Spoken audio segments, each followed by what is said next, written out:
welcome to the D3D4 Football Podcast with me, your host, James Richards. Right, yes, welcome back to another D3D4 Football Podcast. Good morning, everyone.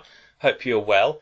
I say morning, we always record this early on a Sunday morning, but you may well be listening to it at a different time. But regardless, we hope everyone is enjoying their week and their football. It's been another interesting weekend, loads of interesting matches to talk about. Some big performances from individuals and teams across League 1 and 2.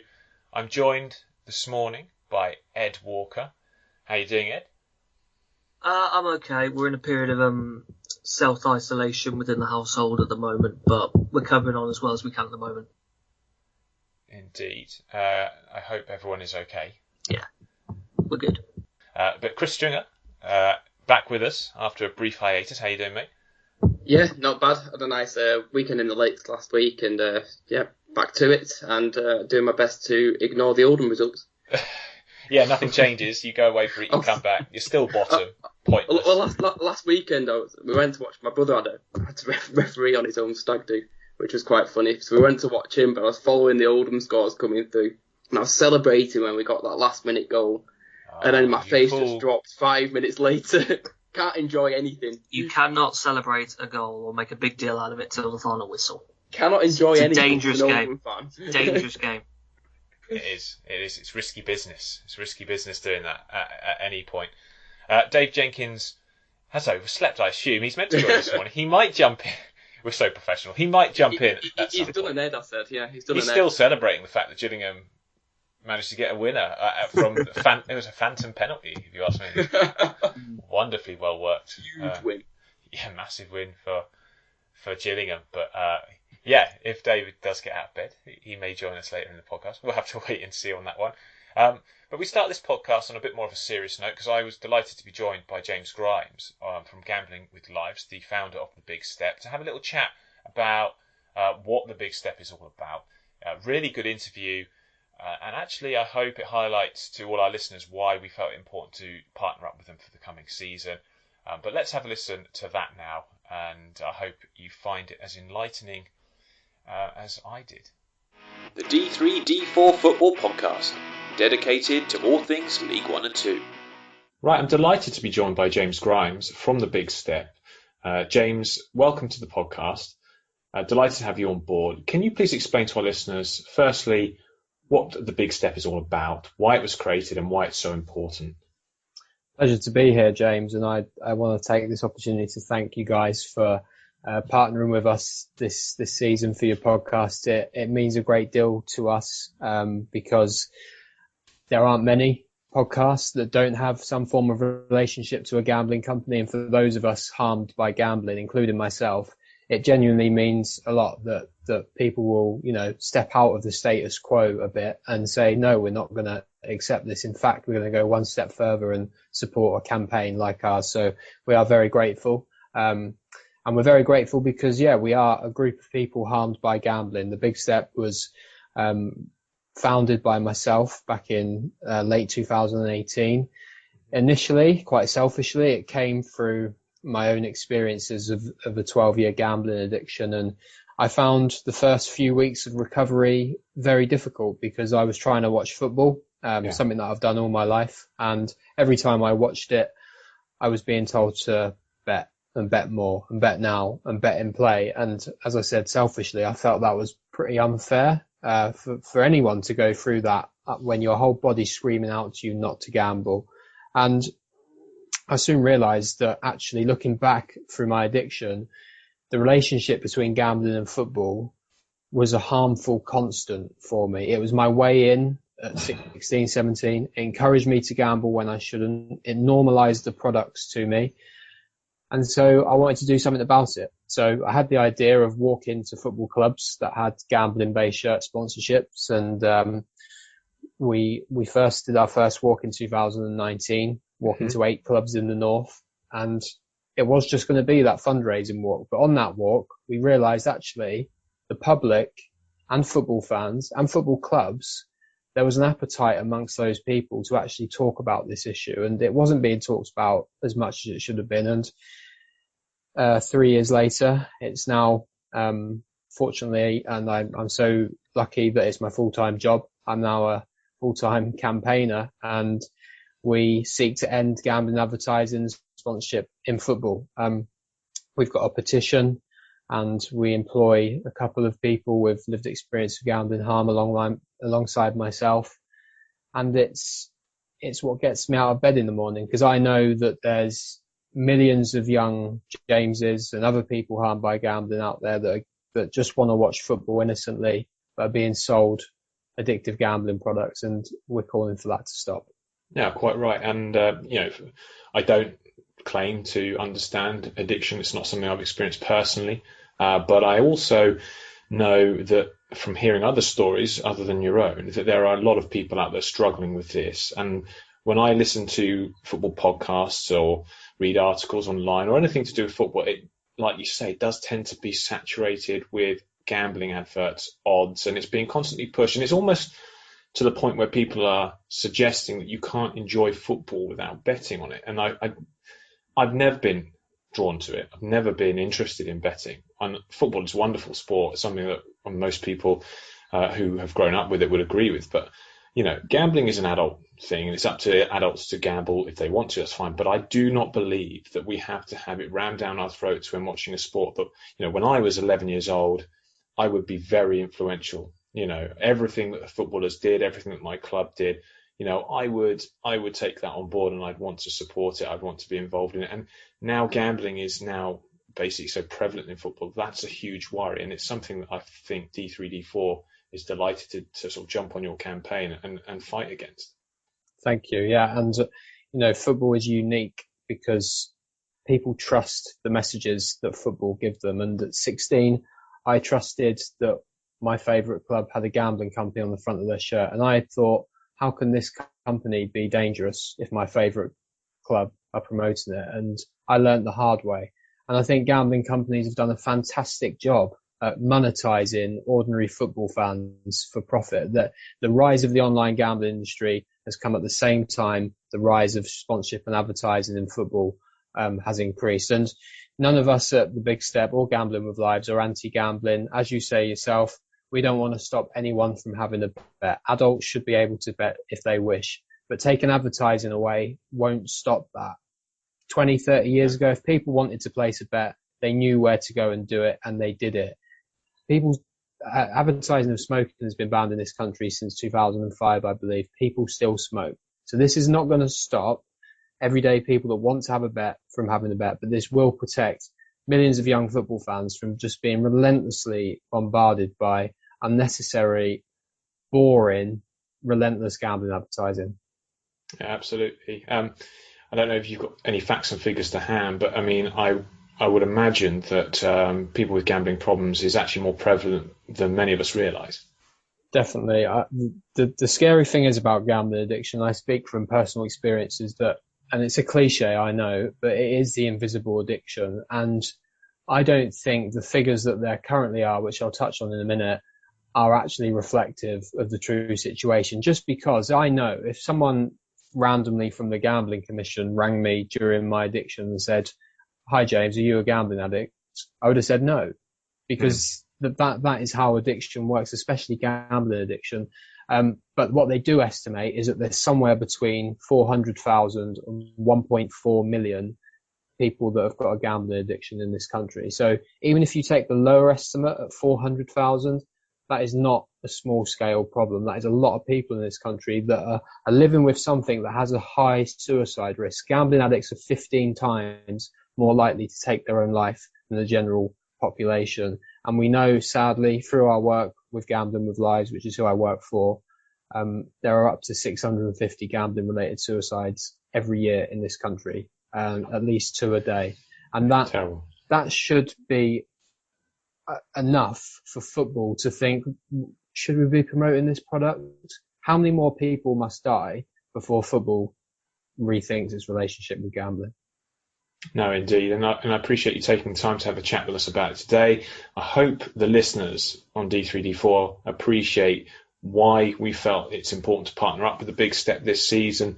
Like I say, we're not anti-gambling. If you want to have a bet, like James has explained, it's fine. It's just I'm very uneasy, as are a lot of football fans.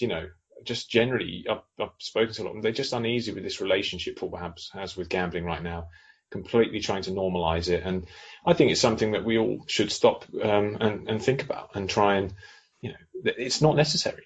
I don't believe, the money that gambling companies are putting into football is not irreplaceable from other sponsorship elsewhere in the community. And I truly believe that because, especially online gambling, which now seems to me to be quite a dangerous addiction because it's so easy to do. You can sort of hide yourself away somewhere in a room, and you can be putting on bets all the time without anyone knowing. And it's very easy, I'm sure, to fall into a hole with that change.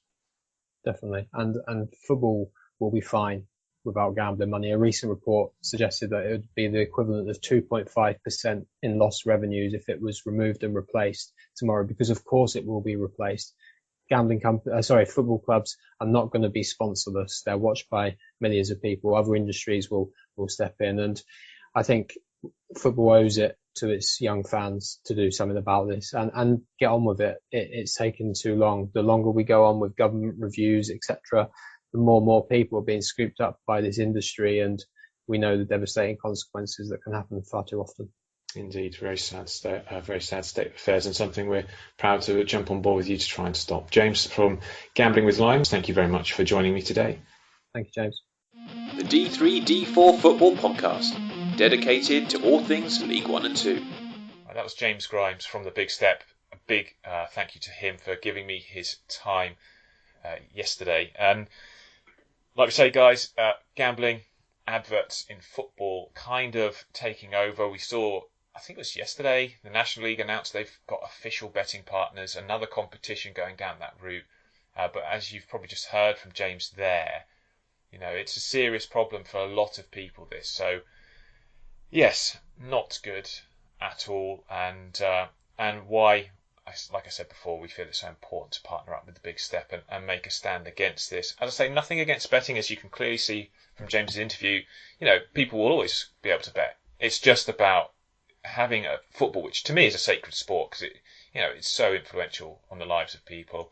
It's something you trust, and the messages from football you often trust implicitly. That's why I'm not happy with the amount of gambling and betting promotion that you're getting in the game right now across all platforms. So, yeah, a big thank you to our patrons as well, who make it possible for us to keep this podcast independent, keep it running without having to worry about getting sponsors, where, I do understand there are financial pressures for some people to be sponsored by sort of gambling companies. We're very fortunate that we don't have that, and that's a huge shout out to our patrons for making that possible. Right, football. So much to talk about, and we're going to jump in and start, as we always do, in League One. League One. And I've got to start with Bolton, guys, because I was highly impressed with them yesterday. A 2-1 win against Oxford United. They're just so fluid. They're just such a lovely team to watch. And, I'm sitting there watching them take Oxford apart at times, and I can't help but applaud. I mean, the way that they set up, it's going to be... there's going to be a bit of risk and reward with Bolton, because what they do is they push their wing-backs right up the pitch, and we exploited really well the space behind that. Matty Taylor was superb, very intelligent footballer. You start to appreciate just what he brings to a team other than the goals when you watch him play. And, I thought Oxford did really well. I was quite proud of the performance. I think we gave them a lot of problems, but we started dropping too deep, because the way that Bolton move the ball in midfield, they have Josh Sheehan sitting deep, but also able to break into those spaces. You have Owen Doyle as a great focal point for all those chances that they're going to create. But Afolayan is really developing into a quality player. And then you've got Gethin Jones and Declan John making those runs up the flanks. And our midfield, Brannigan and Goran, at times didn't know where to look or what to do, because they were so fluid. But Ed, we've said it many times about Bolton. They have this very clear identity. They've had a difficult, I think, fixture list to start the season. But back-to-back wins against teams that finished in the playoffs last season is a huge credit to them. Well, they haven't lost so far, have they? In any competition so far. They've had that AFL Cup one as well. They've got the second round, I believe, this week. I know we're only 4 games in, but you've got to look at them in and think they're going to be in the mix.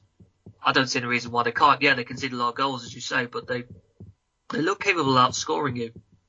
That's the way I feel, or at least getting enough goals to take a point off you. They're such a brilliant attacking side with this philosophy that we saw in the back of the last season, and ever since really that January window last term, it's just looked like an upward trajectory for Bolton. Yeah, and Oxford obviously taking that early lead was a challenge, I think, to be fair. And, I knew it was going to be this open game, because if you look at the stats, and I would tell all budding analysts and all people with an interest in data to head to the analyst.com. It's an Opta website, I think. They've put out all this free data, which gives you a really nice insight into how teams are performing. It's got things like XG from open play, goals, expected goals against from open play, team sequences, passing styles and pressures. They've got some stats on players as well, so it's well worth a look. But in the open play XG tables, Oxford actually top of that. I put them all out yesterday, but it's been updated again since then. So the correct figures are on the website now. Oxford with an XG of 5.8, and we should have scored more goals yesterday, no doubt about it. We got in some very promising positions. Gavin White with a glorious chance right at the end to score, and he somehow sent it into the clouds. It was a really good opportunity for us to equalise. But Bolton's XG is right up there, third best in the division as well, 4.6. Though, like I say, Bolton it's a brave thing to do, isn't it? Risk and reward, because they're going to leave spaces behind when they play. But generally speaking, that team has been very, very good. It generates plaudits, though, doesn't it? It's a sort of a caveat with attacking football, isn't it? That you can't. It's very difficult to be an attacking side but not leave yourself open, particularly when you're getting the fullbacks as high as Bolton like to do. But if it's generating praise and it's generating positive results so far, I don't see the reason why they shouldn't continue with it. So in the end, Bolton with I agree. Bolton, lovely teams to watch. Santos is a great defender, to be honest. I didn't like him at Barnet. He was at Barnet, wasn't he? And I just thought he just never looked like being this kind of player. But fair play to Ian Evatt for recruiting him and bedding him in, because he's a really good defender, and he was superb. Made some vital interceptions, especially in the second half. So a good win for Bolton. Oxford, again, very proud of the performance. Good start to the season overall. No shame going to Bolton and getting beaten, because I think they're a tremendous side, and both these sides playing really good football. In the early kick-off, Rotherham lost 2-0 at home to Sheffield Wednesday. 4 straight clean sheets for the first time since 1981-82 season for Sheffield Wednesday to start a campaign. I mean, that is an amazing stat in itself. But they were very indebted to their goalkeeper, Peacock-Farrell, for not just the penalty save, which was outstanding. Absolutely outstanding penalty save. But just in general, his goalkeeping was really good throughout the game. And Rotherham on another day, they'd score. They would score in a game like that. But Sheffield Wednesday sitting top, early days. Let's not get too carried away, because I don't think if you look at the data and their performances, it's necessarily suggesting that that's where they'll remain unless things change a little bit. But in terms of attacking prowess, they are in the top 5 for open play expected goals. So it's not all bad. And they're pretty stingy defensively, sort of around the sort of mid-table mark. But one thing you have to say, Ed, is Darren Moore's got this side doing incredibly well, considering the challenges he faced in pre-season. A lot of these guys were recruited quite late. Well, I think the most impressive thing about them at the moment is probably that defensive record. They're yet to concede yet. I think it's themselves and Portsmouth, the only two yet to ship a goal in the league so far. So that's incredibly impressive to me. And they've been using the centre-back pair, Shea Duncan and Dominic Iortha today, with Peacock-Farrell, as we said, in goal. It's that defensive solidity at the moment that I think is leaving them in a really good position and just getting enough goals to see out results. Yeah, just they do have quality. I mean, that's the thing you can't deny when you look at a team. There's quality. There's question marks over depth and indeed health, with the fitness of players being a question because they've had some long-term injuries. But a really strong start. Darren Moore doing an excellent job. Rotherham, again, they played well. Let's not pretend they didn't. They'll feel they could have got something from that match. But in the end, fine margins in football, we say it often, are pretty key. And when you've got a goalkeeper pulling off a penalty save as good as it was, then you just have to tip your hat to it. And similar as well, as we talk about the other team, Portsmouth, who've got this great defensive record, 0-0 draw with Doncaster. Dahlberg in goal, on loan from Watford, had an excellent game. Kind of like people talk about redemption because of his mistake earlier in that midweek game. But superb. Like, again, a really good couple of saves from open play and the great penalty save as well. Portsmouth started the season looking formidable at the back. I think Danny Cowley, when he talks about them needing a couple more bodies, is right. Marcus Harness is missing for this one, and he can be such a game changer. But they created enough to win this game, and they didn't. But an absolutely brilliant start to the season from Portsmouth. I think, is it 10 points from a possible 12? Is that right?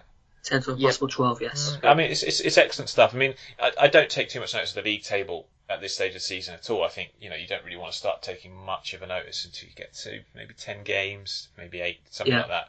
I'd agree. But, you can already see trends setting about how teams are going to set up, and certainly take some comfort from the fact Portsmouth look pretty good defensively.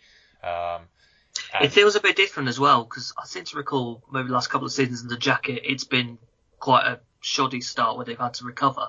Yeah, it has been. It's quite nice them actually being up towards the top where they hope to be. They like to have a slow start, do well, go top around Christmas, then collapse. Yeah. Well, what you don't want this year, looking at the quality in the division, is to be playing catch up if you have ambitions. Not at all. Yeah, who'd support a team doing that? Indeed. Let's talk Cambridge, because they beat Burton by 3-0. Tom Hamer so close to his hat-trick. Yeah, Tom Hamer is their second top scorer for Cambridge this season. Only Joe Ironside has scored more goals than him. Just before we get into the match, actually, Cambridge produced this app, which is really good. It's an app to help children with SEN problems become less anxious about going to football. It was Picture Path of the company that's done it. Really good idea. Both of my children are SEN children, and I can tell you, I mean, people who maybe don't understand how the app works, children with autism, they get very anxious about going to new places, and so what you tend to do is you show them pictures of where they're going to get it into their mind and make them less anxious prior to it, and it builds them up a little bit of a picture of what they're going to do. This app allows them to do that with the Abbey Stadium, so it shows them where they're going, what they can expect, and it's a really brilliant idea. I can't recommend it enough. I'm hoping other clubs will jump on board with Picture Path to produce this for all the clubs, because I can't see any downside to it whatsoever. It's a really good idea. It's taking inclusion to a different level, because taking children with any special educational needs to football, especially if they have sensory issues, can be a huge. I mean, it can be impossible, frankly, because of the noise at stadiums and stuff like that. So getting any sort of help from outside sources such as this to prepare them to go to a game is a great idea. I love it, absolutely love it. Well done, Cambridge, for being so on board with that. Well done for the 3-0 win. Chris, they came up last year playing this high-octane, energetic football. They lost their captain, Greg Taylor, to an awful injury midweek.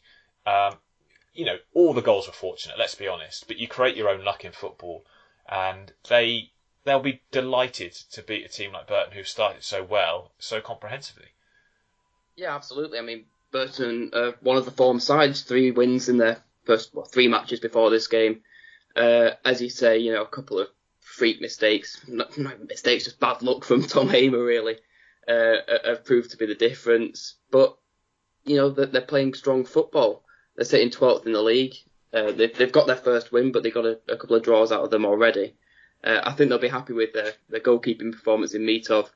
But they're setting themselves up as quite a nice, strong, solid League One side, which is something we weren't too sure about when they got promoted. We thought they might struggle a little bit. So, yeah, I think they can be pleased with this win, and it'll give them a lot of confidence going forwards. Yeah, Conor Masterson did well. The other thing I'd say, about Cambridge, which won't be a shock to any of us, Wes Hoolahan's still Wes Hoolahan. Yeah, if anyone had any doubts that a man at 39 years old playing the division above where he was last time isn't going to handle the step up, you can get rid of those doubts. He's going to be as crucial to their season as he was last year. I was lambasted for having doubts about him in League Two when he first signed, so... He's just fantastic. To be fair, your doubts were about his fitness rather than his ability. Yes, they were. And I think that, they managed. But they handled his fitness really well. They rest him midweek. So yeah, it's been on superb, points on Saturdays. It's brilliant. It's been superb management of him, hasn't it? Yeah. Mark Bonham and the fitness coaches have really, really handled him superbly. I thought Lloyd Jones and Conor Masterson did really well at centre-back yesterday, because, Burton are a tough team to play against. And, let's be honest, Burton were really unlucky. They should have scored. how Still they got did. our two main strikers to come back as well. It's a mixed bag to the start. 9 points from a possible 12 is fantastic. I would happily take that at the start of the campaign. And we're still not full strength yet. We've got a quite an extensive injury list at the minute. Is it Lewis Moulton, came Hemmings, both? Yeah, Louis Malt's out potentially till the new year. Hemmings, I think, is back in the next couple of weeks. So the two main strikers aren't even there. Amari Patrick has done a decent job up there, but I'd still say it's more natural out wide. So this isn't even a full strength Burton yet. But this is a great result at Cambridge. I'm not knocking anything from them today. Well, they got Digby and O'Neill in midfield being aggressive, Houlihan being creative. Brophy's such a good ball carrier that he, you know, in terms of carries and distance, he's one of the best in the division because he gives them that outlet and that, you know, when you're under pressure at all, you need someone who can carry the ball upfield. And this is why Swindon, I think, have done really well with some of their recruitment. But Brophy, yeah, he takes the ball away from dangerous areas. He can cut inside and allow players like Williams to overlap on the outside. And, you know, it really does help when you've got a striker like Joe Ironside who's got a very good hold-up game. And he was underrated last season because of Mullen. Yeah. He had a really good season. I like that front two. I like that front two as a sort of duo. Yeah, Smith was instrumental in making sure Cheltenham got over the line in their title win last season, and people forget that. He actually was really awful in his time at Oxford and Shrewsbury. You know, you look at players' development and people can write them off very early. I was a bit harsh on him perhaps, but you know, he in some of his low moves, he's very good at Cambridge in his first spell, really good for Cheltenham, indifferent maybe at Tranmere, but he's come in here. I think the injury had a part of Tranmere, if I remember right. Yeah, quite possibly. But he's come in here and he's done really well. So an excellent result for Cambridge, all things considered. You know, and I still believe, of course, survival is their target. Just stay up this season. It's a difficult campaign. And, you know, Ed Shrewsbury Town, no goals, no points. Obviously, 3-0 wasn't quite the fair reflection of the game yesterday. But nonetheless, it's not a good start and it's quite worrying. I try not to get too madly concerned about teams that are without a point after 4 games, but if you're not scoring, that's when you really have to start being quite unsure about them. I know that they're low on midfield numbers, especially at the moment, and there just seems to be not enough creativity to really win enough games. From a Plymouth perspective, fantastic win. I really like their third goal in this game. Ryan Hardy's second. From a Shrewsbury perspective, it's pretty shocking, but the determination from Hardy to get on the end of a through ball, which is hit a little bit out in front of him, take the ball off the defender, and then just lift the ball over. I think it was Marco Morosi for the third goal. Yeah.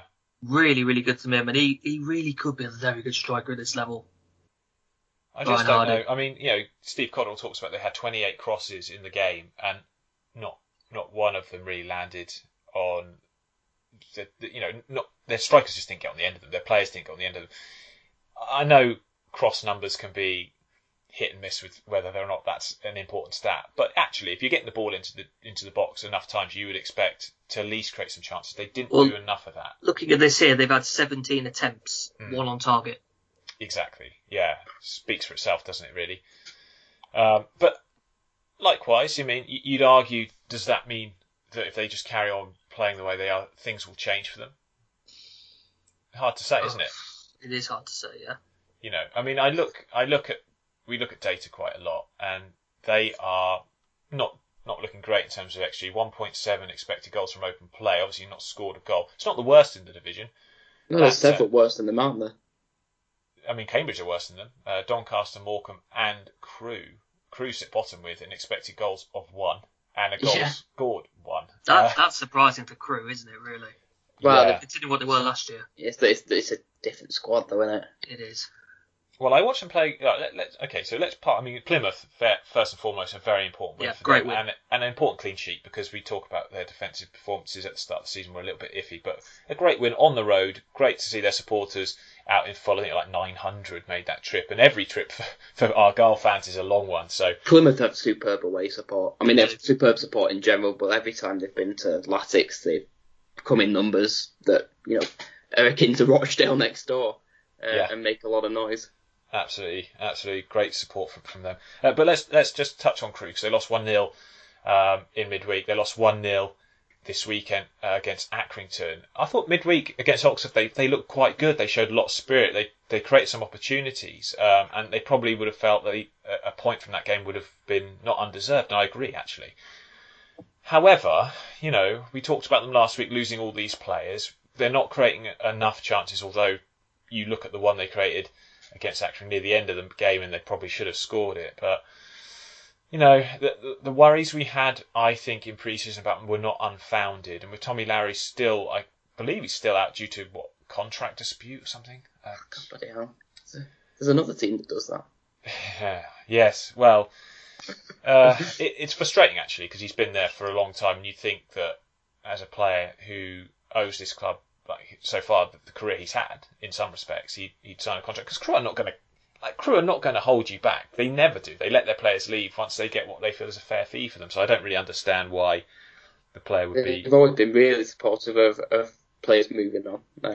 That's sort of been their structure. They bring players to the youth team, and that's why they get the players. Because I think if you're a player or you're a parent of a potential player, you look and think, well, if you go to Crewe, they help you on your career. They help you up the league ladder, they help you get good moves, and they give you that education. So I don't understand why Tommy Lowry would be holding out for, potentially he could miss the whole season if things don't sort themselves out. I mean, I can't judge the player, right? I don't know him personally. And you don't know what's going on with agents and all sorts. I know, but it does have a stench of an agent all over it, and people who know me, I'm not a huge fan. It's just not right. It doesn't look good, and the team need him right now because they're just not. They're sitting struggling. 1 point on the board, and yesterday, and with the lowest expected goals ratio in the division, or expected goals for in the division. It's not looking good. I'm looking at because they had 10 attempts yesterday. 7 from open play, 3 set pieces, but their XG is terrible. It just suggests that they're lacking that real quality in when the you attacking lose, third. a lot of their chances were created from the left side of Pickering and Kirk, weren't they? They were creating really good overloads and really good opportunities, and that's gone now. Am I right? They were playing Mandra on left wing. Yeah, I think. Have I got that right? That because Chris Porter was in the middle, wasn't he? Yeah, that's How old is Chris Porter now? 37. Is he? 37, yeah. I think. Yeah. I mean, he is a guy that you want to sort of come on to help you game manage, not really start in. Well, that's because I remember my first season watching Oldham. He was there. Yeah, crazy that, isn't it? It's crazy. He's had a long career. But yeah, worrying times for Crewe. Ipswich 2, MK Dons 2. Ipswich guys, we had them. And I'm not too worried about them at all. It's early days, new regime, loads of new players. But, they've got to, at some point, get this first win and get that monkey off their back. They've got to stop making silly errors. And actually, we talked about how Hladky was going to be this great goalkeeper. Clearly had an absolutely brilliant season. He didn't cover himself in glory with that free kick, did he? He hasn't. According to the data, he's not covered himself in glory all season. Because in terms of goals prevented, from what you'd expect. So that they have a metric which looks at how many goals a goalkeeper should prevent from the quality of shots he's faced. He's minus 3.4, which is the worst in the division. So he should have saved 3.4 goals more than he's allowed already, based on the data. I mean, how accurate that is, I don't know. But that's not a good start for him. He should have probably saved the free kick yesterday. He should definitely have saved the free kick yesterday. That wasn't good. Because he didn't step properly. Yeah, and also he wasn't helped out then for the second goal by just dithering in midfield from Everton. Well, that's yeah. The only bit of dithering all round from Ipswich, really. Yeah, the only bit of redemption I think for Ipswich was Macaulay Bonne after that pretty terrible miss at Cheltenham in the week. He's got 2 here. Yeah. 2 good goals. The assist from Fraser for the second, by the way, was just vintage Scott Fraser, just whipping it across the box with his left foot. Yeah, brilliant that was assist. Brilliant stuff. I mean, they will. Do we think they'll start winning sooner rather than later? I mean, is this They've got to, surely. I mean, going back to the stats, I don't like to overdo XG, but their league position doesn't match what their quality of chance is, really. No, and then in terms of team sequences, they lead the division in the sequences with 10 plus passes, in open play, and the amount of time that they spend per sequence with the ball in possession. They just now need to create more good opportunities from those passages of play. It's probably it feels like a chemistry issue. It feels like it, because as we've already said, it is a new squad. They've brought in 16 players. Exactly. You don't get that working overnight. 16 players. They've got a new chairman, which brings with it a new ethos to the club. So it will take a little bit of time, but I think, they've got a few draws on the board, so they're not without points. And I think it's just a matter of time before they start winning. I mean, it's got to be. They are a good squad. They are playing some good football. It's just not quite 100% there. Yeah, good result for MK Dons on the road, though their XG against is the worst in the division from open play, like over 5. So certainly They're playing exciting football, aren't they?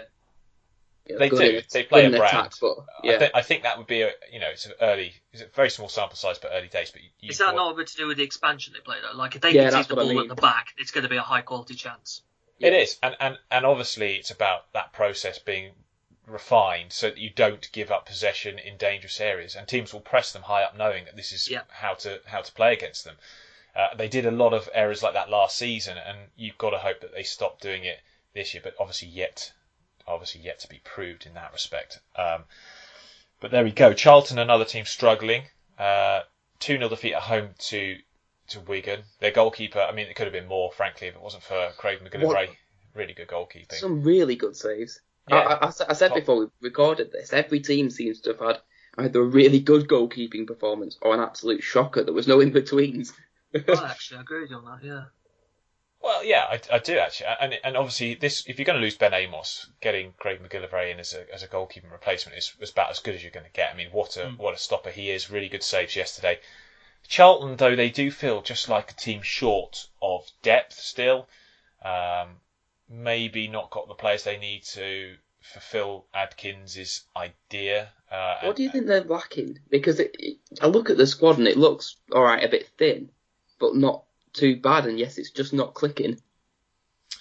I think it will. I mean, obviously Charlie Kirk debut, Giassimi, either side of Stockley, that looks like a pretty nice front three, doesn't it? But when I've watched Charlton, the worry I have with them was like they seem a bit confused as to how they're building from the back, and they just switch off. I mean, against Oxford, the opportunities that we got in the 2-1 win, they were both very avoidable. The goals were very, very avoidable. Giving up possession, not closing when they should, just switching off at vital moments. Individual mistakes. And you look at yesterday, I think it was always going to be a tough game against a Wigan side that are starting to bed in. They've got great players themselves. Great captain's performance, by the way, from Darikwa. I mean, really good, brave header to score the goal. But overall, his performance was really nice and a leader kind of performance. I just think with Charlton, that it's going to take time, and they've got Blackett-Taylor in. Ed, your thoughts on that transfer? I think he's a good player, but he flatters to deceive at times. I'm pretty surprised by him to League One, to be honest. He's very hit and miss. There's times I watched him to Tranmere on the left, and I thought he's wonderful. He's really good at taking on his man, a really dangerous player. But he wasn't exactly looking a star at Tranmere in League Two, so I'm not quite sure. When you compare that they've got Charlie Kirk and Giassimi, I don't really put Blackett-Taylor at the same level as them. Yeah, I hope this move works out for him, but I was quite surprised when I saw it. Do you think if you look at their bench, there's no standout game changer there? And I think other sides do have that, don't they? Ipswich's bench has got game changer. Wigan as well. I wondered about Connor Washington, but I don't think I'd put him at the level of Stockley at the minute, this Charlton system. Stockley just seems to fit it better at the moment.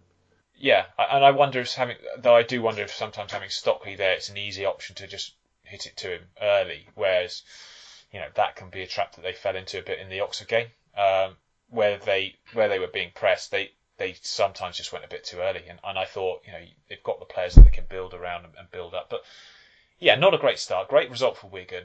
Very pleased for them, obviously, after the campaigns that they've struggled with. No surprises, really, in terms of the quality they've got in. Kellen Watts signing, on loan from Newcastle.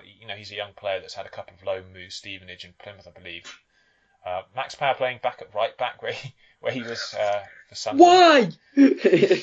Yeah, I mean, I don't have a problem with it when you've got Naylor and Cousins sitting in that midfield. You could put Naylor at right back, to be honest. But I'd rather Naylor midfield. I mean, to be fair, Matt Power didn't have a bad game at right back, to be fair. It just feels like, why? I feel like James McLean's a great pickup as well. Yeah. I'm quite surprised he's in League One. Yeah, great pickup. He's 32, but he's still quality, isn't he? Yeah. Really is. I still don't understand why John Sheridan wasn't playing Callum Lang at the start of last season. don't understand that at all. I will never understand that. He was superb the second half of last season, and he's been superb again this season. Yeah, exactly. Wycombe beat Lincoln 1-0. Again, Sam Vokes looking like just the kind of signing that Gareth Ainsworth gets. If you think about a striker for Wycombe's system, you don't get many better examples than Sam No. Vokes. And they're pretty much all the strikers you'd ever want from Ainsworth's system are already at the club. Yeah, He so pretty much nearly the got a perfect second, fit. didn't he, as well? He got the goal and he so nearly got a second, didn't he? Yeah, he did. Very unlucky not to double his tally for the game.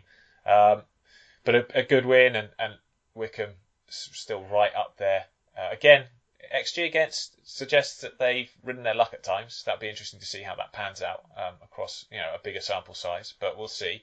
But a great result against Lincoln City, 1-0 win at home in front of a crowd that I think really love their team. They love it. I mean, if you look at Wycombe's history, this is probably the best they've ever been, and It's a real community club as well. yeah, doing great stuff. Sunderland beating AFC Wimbledon, that's a very good result, even though the goal was not particularly great. I mean, a deflected one, you take them. Hey, it was a screamer from Carl Winchester.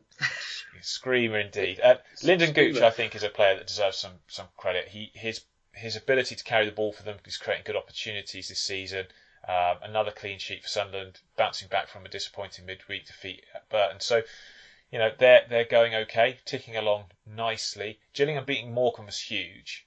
Huge win. That's why So David big that goes Dave left. Jenkins is still out celebrating it, I believe. We'll rib him about this for the rest of the season, of course. But yeah, no, look, Morecambe are going to be a tough side to break down, tough side to play against. I thought the goalkeeper should have saved from Cole Stockton. That was not great from Jamie Cumming. But it's what Cole Stockton does, though, doesn't it? He's just a one-man wrecking ball. He just gets the ball under control and just advances. Yeah, there's not much you can do to stop him. He really should have saved it, though. Yeah, Mustafa Carroll has done stuff. He's great.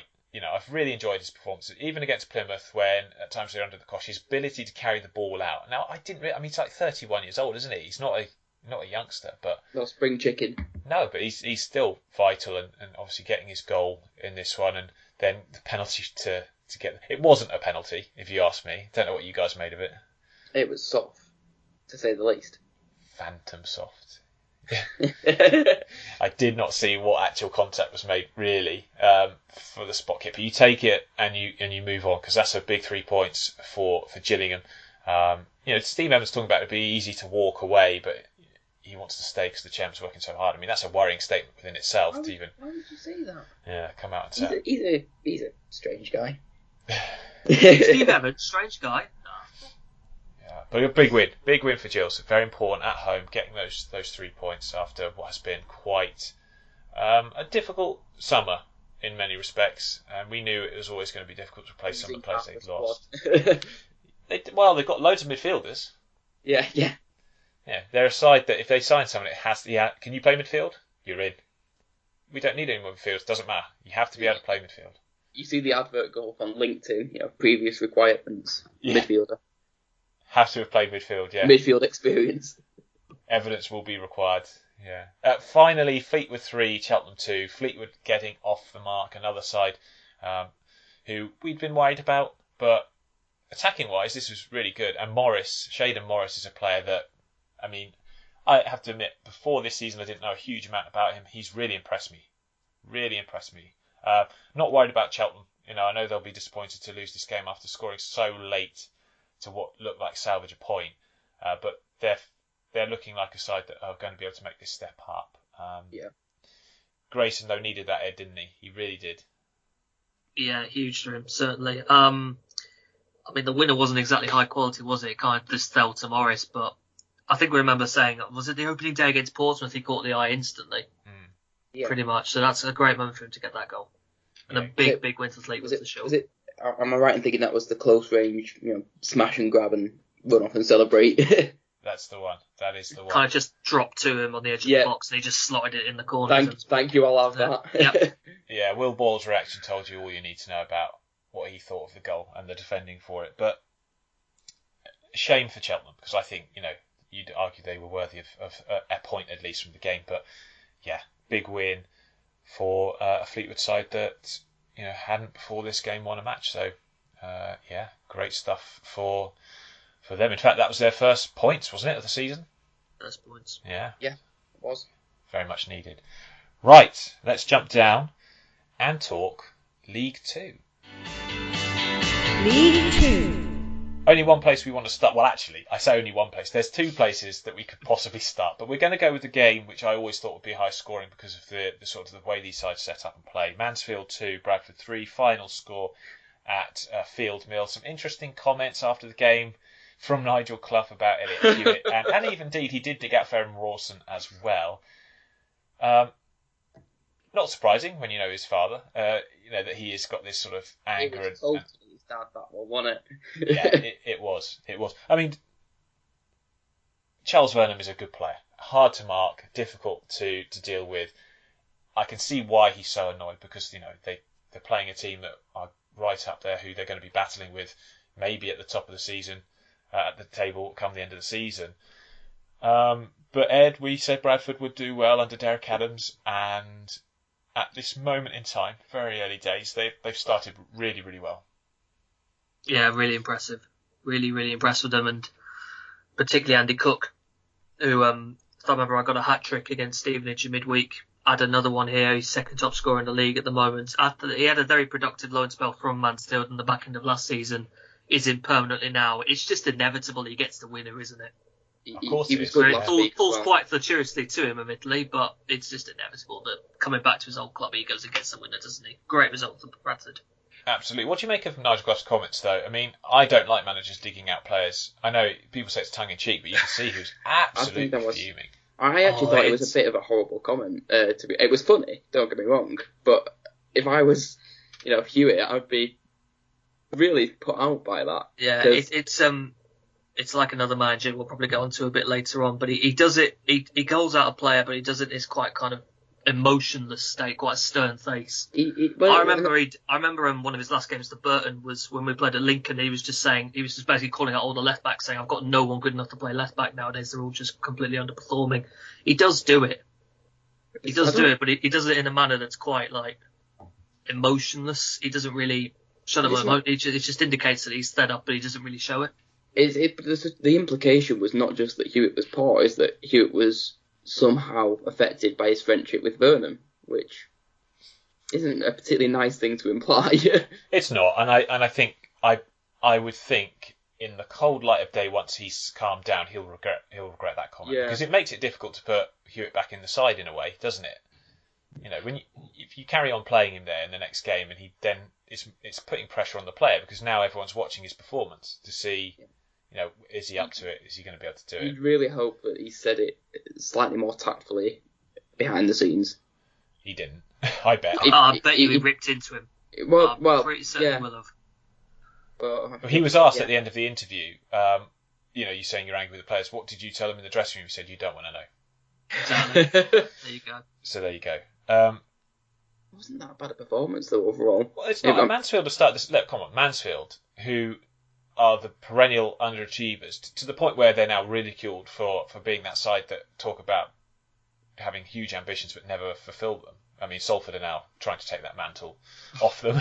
But actually, great start to the campaign for them. Don't worry too much. Their XG's good. They're defensively a little bit concerning, I would say. I think they need to tighten up a bit. But overall, they've just played one of the league favourites as well. Yeah. Bradford, I think, will be up there all campaign. I don't think there's anyone would end beaten by them. They're not lost yet, Bradford. So there's no shame in it. Yeah. No, exactly. And these are the games that you love as a sort of a League Two fan. The ones that could be. I wouldn't be surprised. I mean, I would be surprised slightly if this was a playoff fixture, because I expect one of these two sides will be automatically promoted. I suspect Bradford will be at least. Yeah, and I wouldn't be surprised if Mansfield are. They've got a great midfield. They've got really nice sort of. I mean, I knew Ollie Hawkins would be formidable because he's the only player I've really seen give Rob Dickey the absolute runaround, and not in terms of pace or trickery, but physicality. On his day, he's so hard. There's not many people his size, are there? That's one of the things about him. Yeah, and he uses it to great effect when he's on his game. Yeah. He can be if you're a good centre back who can sort of play the percentages, and also if you've got good positional sense, you can actually do a good job on keeping him quite quiet. But when he's when he's really on his game, he's very difficult to play against. And this proved to be the case. Just a shame for Mansfield that they weren't able to take something from the match which they probably felt they deserved, I think. But a great result for Bradford, who keep on keeping on. Really good stuff from the Bantams. The other game, of course, we could have started at. In fact, we could have started at St James's Park as well, to be fair. But Forest Green 6, Crawley Town 3, 9 goals. 4 straight wins for Rob Edwards to start the season. Laurie Martin, who's on this podcast to preview the playoffs, a really good young journalist who is a Forest Green fan, put out a lovely stat, actually, that Mark Cooper's longest winning streak in his 5 years in charge of Forest Green was 4 straight games. Rob Edwards has done that in his first 4 matches in charge. Yeah, absolutely. And they play, you look at the expansive play, they're without some key players as well. I think Udoka Goodwin Malif was injured. Jordan Moore-Taylor has been out. So, but they bring in Bailey Cargill. Bailey Cargill, yeah, that's a really good player to bring in, to be fair, isn't it? He was sort of a starter week in, week out last season. Let's not be too kind to Forest Green. They did concede 3 goals at home. I did send to the group chat yesterday asking, does vegan food make you good at attacking or bad at defending? Well, clearly both, I think. Both. But they've got Sweeney and Bernard sort of in that back three with Cargill, and I'd say that's not bad at all. I thought Wilson on the right hand side. I know Cadden got the sort of the 3 goals, and he'll get all the plaudits and thoroughly deserved. Don't get me wrong, but Kane Wilson on that right hand side is a brilliant player. First time I've really seen him have a run of games without fitness issues. I think he's going to be amazing. And Ed, tell us about this midfield trio that Forest Green are playing, because they are ticking really well at the moment.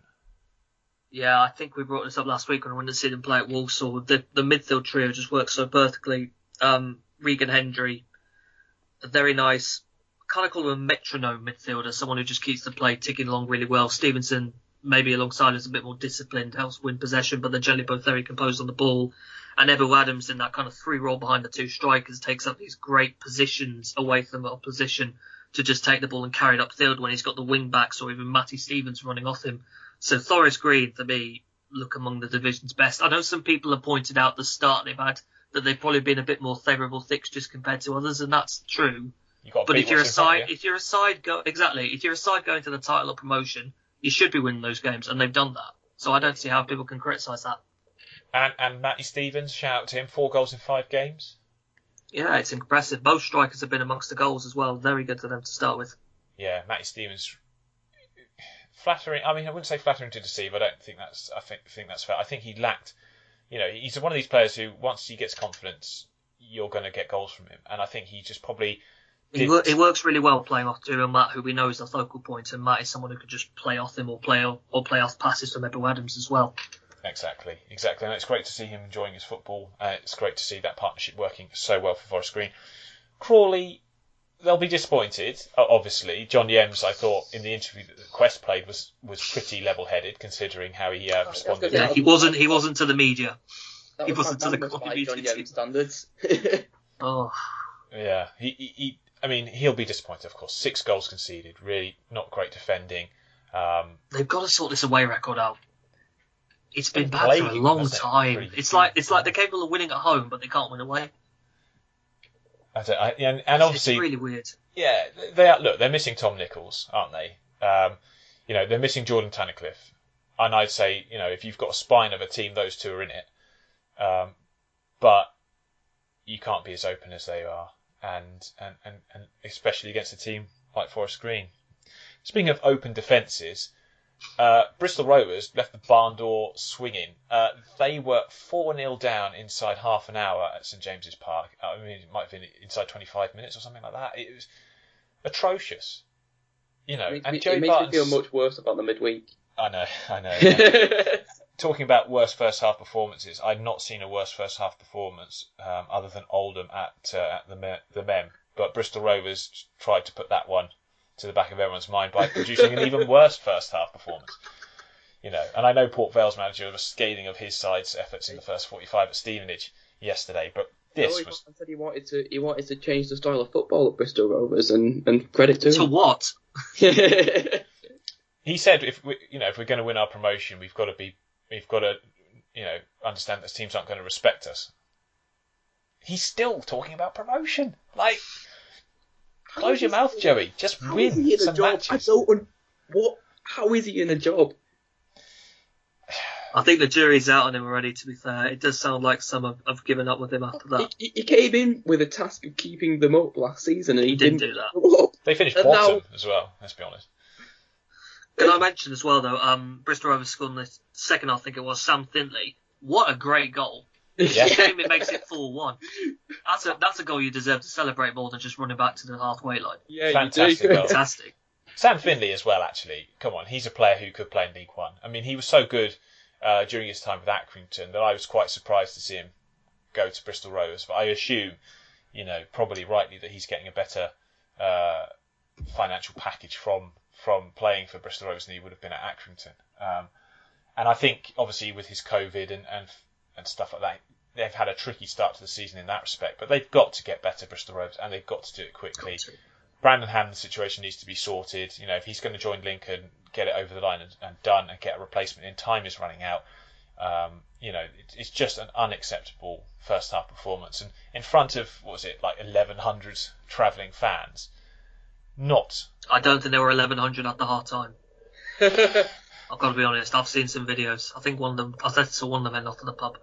I still think it's brave to leave a match early, though. I remember a good few years ago, Oldham being 2-0 down, 3-0 down? No, 2-0 down at half time against Peterborough, one of the worst first half performances I've ever seen, and then we won 5-4. Yeah, but how often does that happen? It doesn't happen often, but the one time you leave early, it's going to happen. Yeah. Well, in the League Cup game we saw at Boundary Park recently, Oldham were 2-0 down. They came back to win on penalties, so it does happen. And also, you paid your money to enjoy a football match. Try and remove yourself from the sort of the disappointment of your team playing badly. Because I would have missed a lot of Oxford football if I'm honest. I was taught to deal with disappointment at a very early age. Yeah, I mean Oxford. In my time supporting Oxford, we've lost 7-0, I think it was, to Sunderland, 7-1 the next home game to Birmingham. We went to Bristol Rovers and lost 6-2.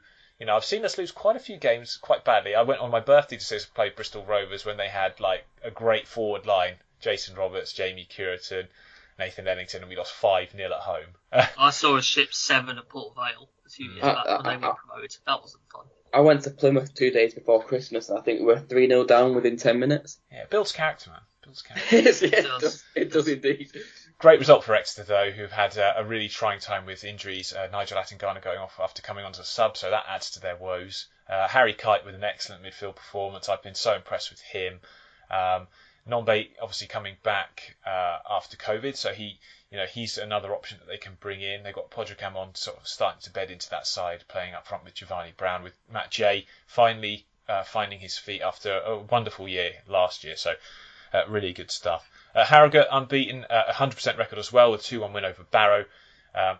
Paul Farman will not want to look at those goals again, he's a good chap, so I won't rub it in. But that's not. We've all been there. We've all been there. Granted, I'm not a professional footballer, but we've all been there. Yeah. Indeed. Great start for Alex Patterson, though. 3 goals so far this season. Yeah, never scored Have before. a new signing. Nice addition. Yes, I did wonder how they managed to get him, because he's got a good pedigree. And it's been a good pickup. And I think Armstrong as well is added to the team quite nicely. Yeah. Playing with Jack Muldoon up front. So good result for Harrogate. Am I right in saying that Trevor Kettle was the referee and there was no red card? Really? No, he was referee, yeah. He was? That's different. Has that happened before? That's a first. Maybe. My goodness me. Well, it's shocking. I am speechless there. Hartlepool 2-0 win over Walsall.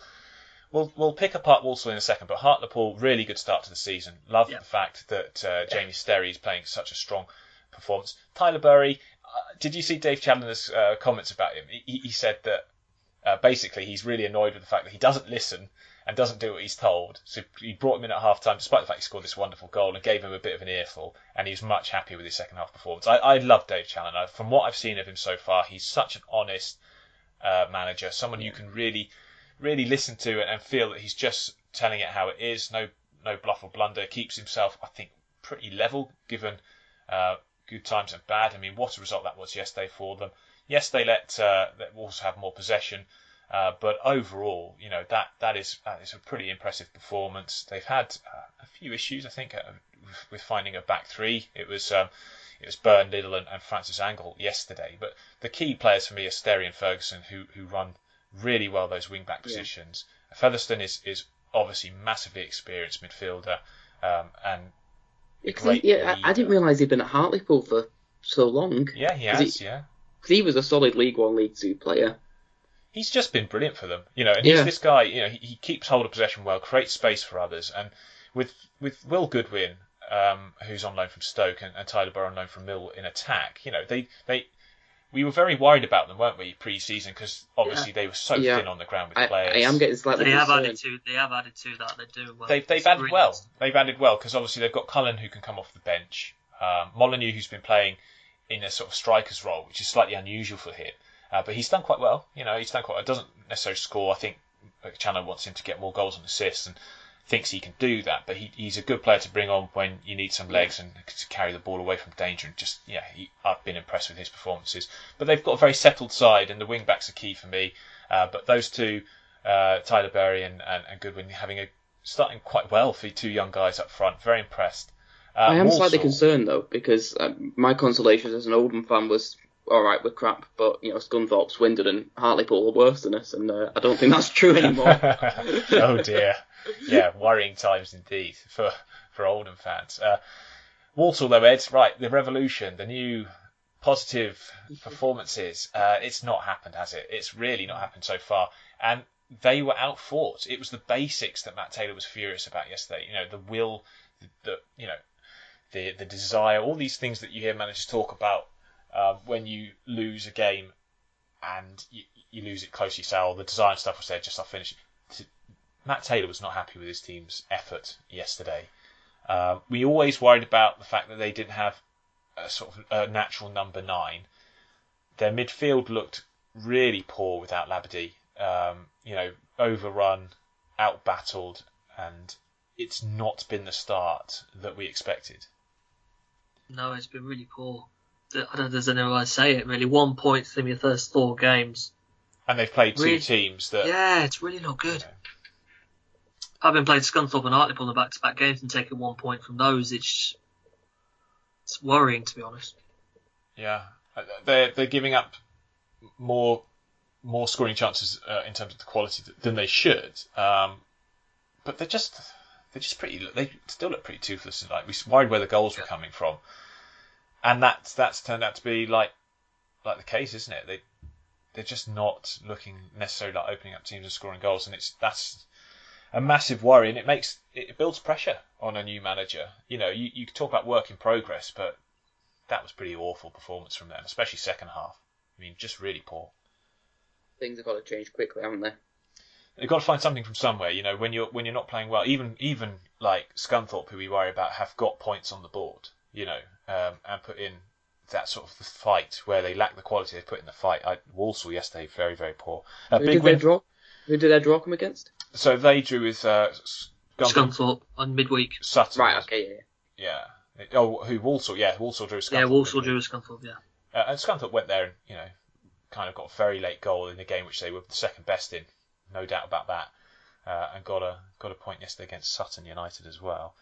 Rochdale, big win for them. I'm really starting to like Robbie Stockdale. I think he's a nice, honest guy, and I can see he's a good coach, getting this team playing well. 3-1 win at Northampton, who hadn't conceded a goal before this. And Northampton have the best XG against from open play in the division, only 0.9.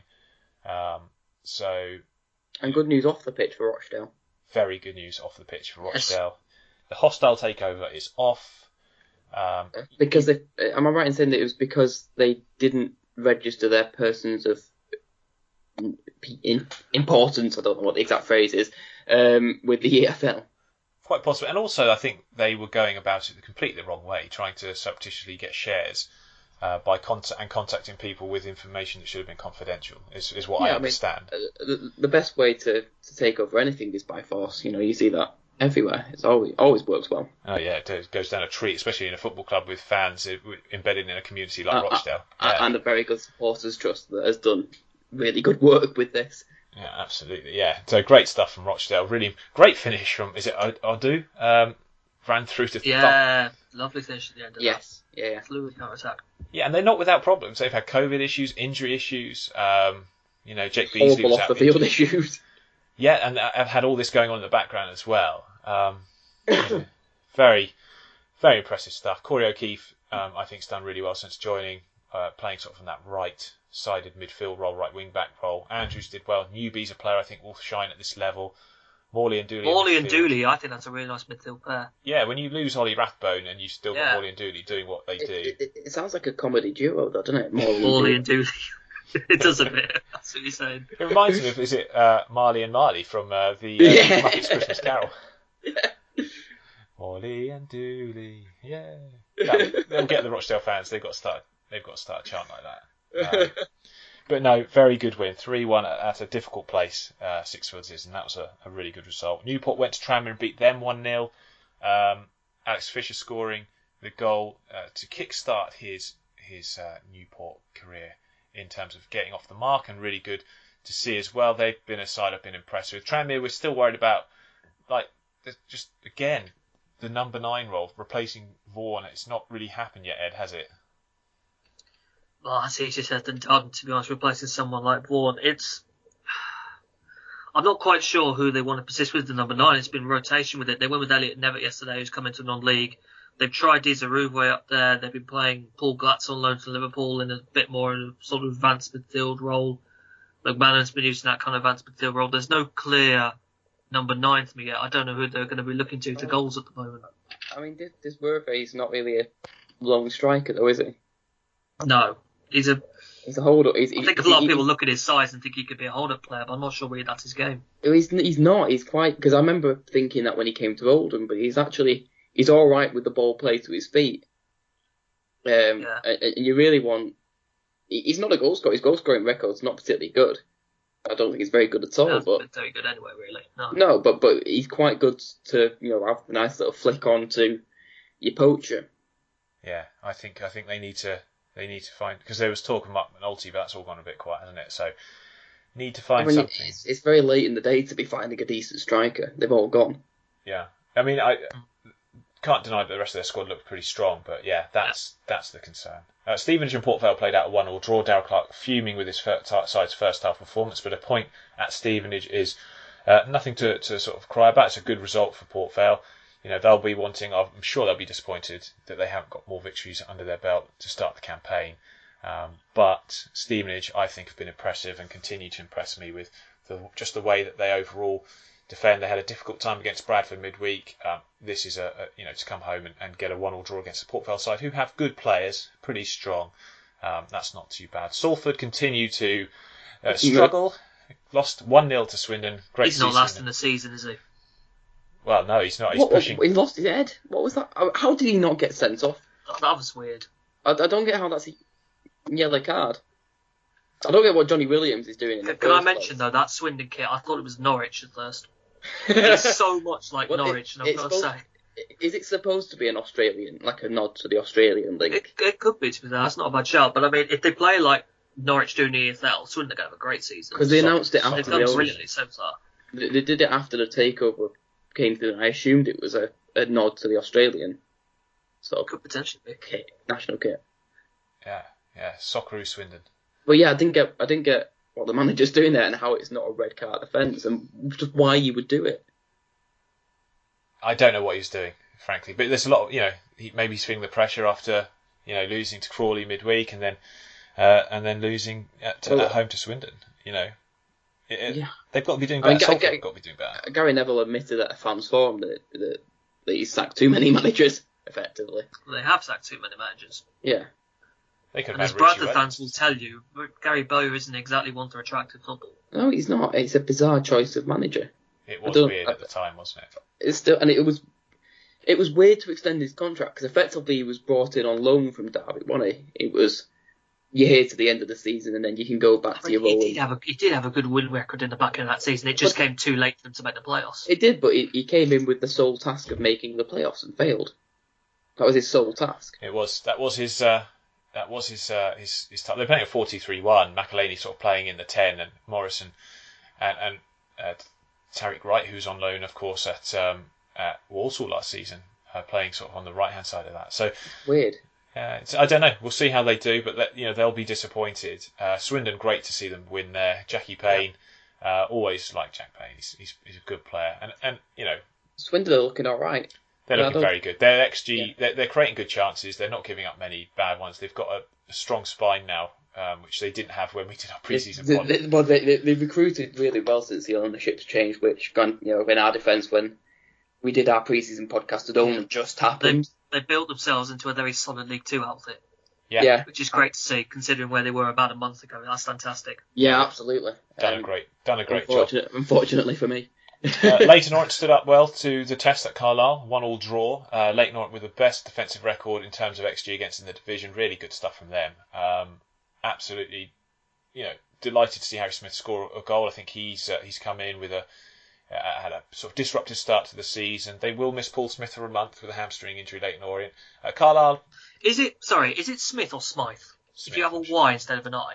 It is Smith. Not Everyone Smythe? calls him Smith. It's still Smith, isn't it? It is Smith, yeah. Is it? I thought it was Smythe. Smythe. I don't think anyone wants to be called Smythe. It sounds too sort of old posh English, doesn't it?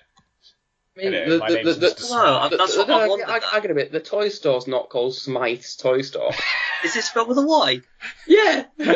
Smythe's Toy Superstores.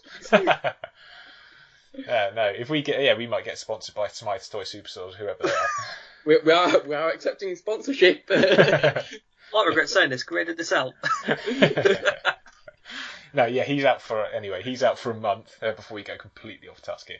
And Carlisle, That wouldn't I think be like us, James. That wouldn't be like us. no, not at all. No, indeed. But yeah, so I'm pretty impressed with Leyton Orient start to the season. They've had a few injury problems, but Kenny Jackett spoke really eloquently after the game, and a fair result maybe. I think Carlisle bossed the first half. Leyton Orient asked questions in the second.